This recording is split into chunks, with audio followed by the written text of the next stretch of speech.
എന്തിനാണ് പ്രഭാതത്തിൽ ഉണർന്ന് പ്രാർത്ഥിക്കുന്നത് എന്ന് നമ്മൾ ചിന്തിക്കാറുണ്ട്. പലപ്പോഴും തിരുസഭയിലും അതുപോലെ തന്നെ വിശുദ്ധന്മാരുടെ പഠനങ്ങളിലൊക്കെ നമ്മൾ കാണുന്നത് പ്രഭാതത്തിൽ ഉണർന്ന് പ്രാർത്ഥിക്കുക എന്നുള്ളൊരു വലിയൊരു പഠനം അവർ നൽകുന്നുണ്ട്. അപ്പോൾ അത് എന്തുകൊണ്ടാണ് എന്ന് നമുക്ക് നോക്കാം. ജ്ഞാനത്തിൻ്റെ പുസ്തകം 16-ാം അധ്യായത്തിൻ്റെ 27-ാം വാക്യം നമ്മളിങ്ങനെ വായിക്കുന്നു: അഗ്നിയിൽ നശിക്കാത്തത് അരുണോദയത്തിൽ ഉരുകി.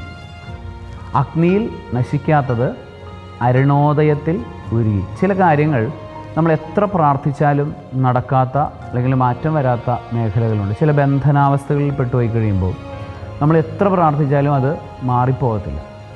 അത് അഗ്നിയിൽ ദഹിപ്പിക്കുന്ന അവസ്ഥയിൽ നമ്മൾ പ്രാർത്ഥിച്ചാലും അത് മാറാത്ത അവസ്ഥയുണ്ടാകും. എന്നാൽ അരുണോദയത്തിൽ അത് ഉരുകും.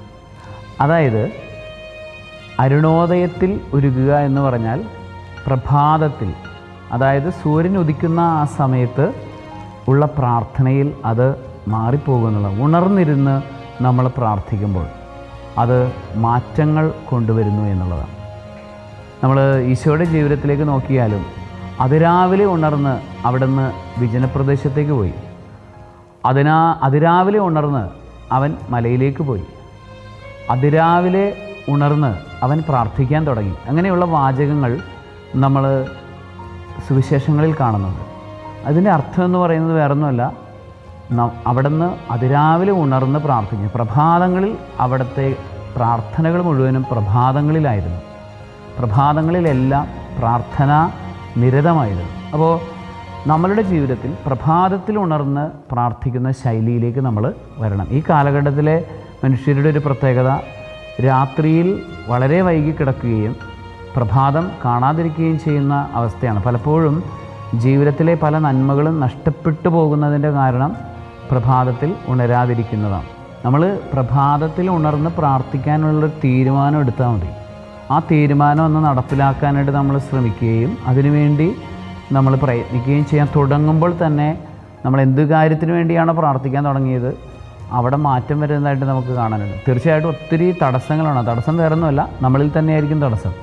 നമുക്ക് ഉറങ്ങാനുള്ള ഒരു ഉറക്കം ചടവ് മാറാത്ത ഒരവസ്ഥയൊക്കെ നമുക്ക് വരും. ശാരീരിക ക്ഷീണം കഠിനമായിട്ട് വരും. പക്ഷെ അതിനെല്ലാത്തിനെയും അതിജീവിച്ച് അതിനെല്ലാത്തിനെയും മാറ്റാൻ തീരുമാനമെടുത്ത് ഒറ്റ തീരുമാനത്തോടുകൂടി അതിരാവിലെ ഉണരാൻ തീരുമാനിച്ചു കഴിഞ്ഞാൽ വലിയ മാറ്റങ്ങൾ നമ്മൾ ഏത് മേഖലയ്ക്ക് വേണ്ടിയാണ് പ്രാർത്ഥിക്കുന്നത് അവിടെ ഉണ്ടാകുമെന്നുള്ളതാണ്. ആകയാൽ നമുക്കൊരു തീരുമാനമെടുക്കാം. എല്ലാ ദിവസവും പ്രഭാതങ്ങളിൽ ഉണർന്ന് പ്രാർത്ഥിക്കാനുള്ള തീരുമാനമെടുക്കാം. വലിയ മാറ്റങ്ങൾ ദൈവം നമ്മളുടെ ജീവിതത്തിലേക്ക് നൽകും. ആകയാൽ പ്രഭാതത്തിൽ ഉണരാൻ തീരുമാനിക്കാം. പ്രഭാതത്തിൽ ഉണർന്ന് പ്രാർത്ഥിക്കാനായിട്ട് ശ്രമിക്കാം. അങ്ങനെ എല്ലാ തടസ്സങ്ങളെയും നമുക്ക് നമ്മുടെ ജീവിതത്തിൽ നിന്ന് എടുത്തു മാറ്റാം. സർവശക്തനായ ദൈവം, പിതാവും പുത്രനും പരിശുദ്ധാത്മാവും പ്രഭാതത്തിൽ ഉണരുവാനും തടസ്സം മാറ്റുന്ന പ്രാർത്ഥനകളിലൂടെ ജീവിതത്തിൽ മുന്നേറ്റം സ്വീകരിക്കുവാനും എല്ലാവരെയും അനുഗ്രഹിക്കുമാറാകട്ടെ. ആമേൻ.